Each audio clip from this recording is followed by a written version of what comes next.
ಭಾಳ ಆಗ್ಯದ ಅನ್ನೋದು ಅಷ್ಟು ಸತ್ಯದ. ಹೀಗಾಗಿ ಇದು ಅರ್ಧ ಸತ್ಯದ ಆರೋಪ. ತಾವಿದ್ದಾಗೂ ತಮ್ಮಿಂದ ಓಡಿಸ್ಲಿಕ್ಕಾಗಿಲ್ಲ. ಅದೇ ಅಷ್ಟೇ ಆಗಿರಿ ಸೆಂಟ್ರಲ್ ಗೌರ್ಮೆಂಟ್ ಅಂದ್ರೆ ಕೇಂದ್ರ ಸರ್ಕಾರದಲ್ಲೇ ಸ್ವತಃ ಅವರ ಆಡಳಿತ ಮಾಡ್ತಾಯಿದ್ದಾರೆ ಬಿ ಜೆ ಪಿಗರು. ಏನಲ್ಲಿ ಎಲ್ಲ ಇಲಾಖೆಗಳಲ್ಲಿ ಎಲ್ಲ ಆಫೀಸ್ಗಳಲ್ಲಿ ಭ್ರಷ್ಟಾಚಾರ ನಡೆಯೋದಿಲ್ವಾ, ಆಡಳಿತ ಸರಿಯಾಗಿ ನಡೀತದನ್ನೆಲ್ಲನೂ ಅನ್ನೋದಕ್ಕೆ ಅವರ ಉತ್ತರ ಹೇಳಬೇಕಾಗ್ತದೆ. ಯಾಕಂದ್ರೆ ನಾವು ಕೇಳಿದಂತ ಅವ್ರ ಉತ್ತರ ಹೇಳೋದು ಮುಖ್ಯ. ಯಾಕೆಂದ್ರೆ ಇಬ್ಬರು ಅಧಿಕಾರದಲ್ಲಿದ್ದಾರೆ. ಒಂದು ಕಡೆ ಕಾಂಗ್ರೆಸ್ ಕರ್ನಾಟಕದಲ್ಲಿದ್ದರೆ, ಸೆಂಟ್ರಲ್ದಲ್ಲಿ ಬಿ ಜೆ ಪಿಗರಿದ್ದಾರೆ. ಹಾಗಾದ್ರೆ ಅಲ್ಲಿ ಆಡಳಿತ ಸರಿ ಐತೇನು ಅನ್ನುವಂಥ ಮಾತು. ಇನ್ನು ಅದರ ನಂತರ ಬರುವಂಥದ್ದು ಡಿ ಕೆ ಶಿವಕುಮಾರ್ ಅವರಿಗೆ ಶಾಸಕರ ಬೆಂಬಲ ಇಲ್ಲ.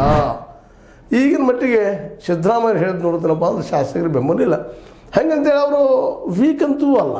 ಯಾಕಂತಂದರೆ ವಿಶೇಷವಾಗಿ ಮಂಡ್ಯ ಸುತ್ತಮುತ್ತ ಅವ್ರು ಹೇಳ್ತಾನೆ ಹೋದ ಇಲ್ಲ ಅಂತಲ್ಲ, ಆದ್ರೆ ಎಷ್ಟು ಇರಬೇಕಾಗಿತ್ತು ಈ ಒಕ್ಕಲಿಗ ಸಮುದಾಯದಲ್ಲೇ ಅಷ್ಟೊಂದು ಪ್ರಮಾಣದಲ್ಲಿ ಇವ್ರು ಹೇಳೋದು ಇಲ್ಲ ಅನ್ನೋದು ಈ ಸಂದರ್ಭದಲ್ಲಿ ಸ್ಪಷ್ಟ ಆಗ್ತಾಯಿದೆ. ಯಾಕಪ್ಪ ಅಂತಂದ್ರೆ ಆಲ್ರೆಡಿ ಈ ದಿಶೆಯಲ್ಲಿ ನಮ್ಮ ಮೈಸೂರು ಭಾಗದಲ್ಲಿ ಎಷ್ಟು ಸಪೋರ್ಟ್ ಬರಬೇಕಾಯಿತು ಇವರಿಗೆ, ಏನಪ್ಪ ಅಂತಂದ್ರೆ ಮುಖ್ಯಮಂತ್ರಿ ಸ್ಥಾನ ಸಿಗದಿದ್ದಾಗ ಆ ಪ್ರಮಾಣದ ಒತ್ತಡ ಬರಲಿಲ್ಲ ಅನ್ನೋ ಸಹಿತ ಅಷ್ಟ ಕಾರಣದ ಇರ್ಬೋದು. ಒಂದು 4-5 ಜನನೋ 5 ಜನನೋ ಇರ್ಬೋದು, ಯಾರಿಗೂ ಗೊತ್ತು.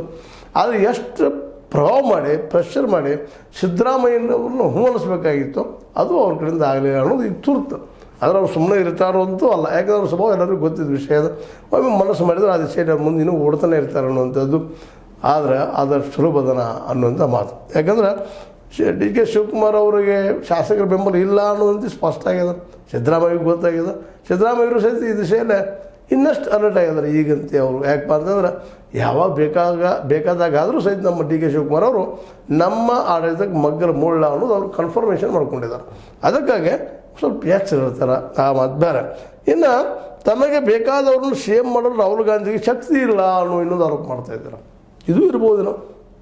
ಯಾಕಂದ್ರೆ ಕರ್ನಾಟಕದ ಕಾಂಗ್ರೆಸ್ನಲ್ಲ ಸಿದ್ದರಾಮಯ್ಯನವ್ರನ್ನ ಬಿಟ್ಟರೆ ಇನ್ನುಳಿದ್ರೆ ಯಾರು ಮುಖ್ಯಮಂತ್ರಿ ಆಗೋ ಯೋಗ್ಯತೆ ಇದ್ದವರಿದ್ದಾರೆ, ಅಥವಾ ಆ ಪ್ರಮಾಣದ ಮೆಜಾರಿಟಿ ಅವ್ರಿಗೆ ಅದ, ಅಥವಾ ಆ ಪ್ರಮಾಣದ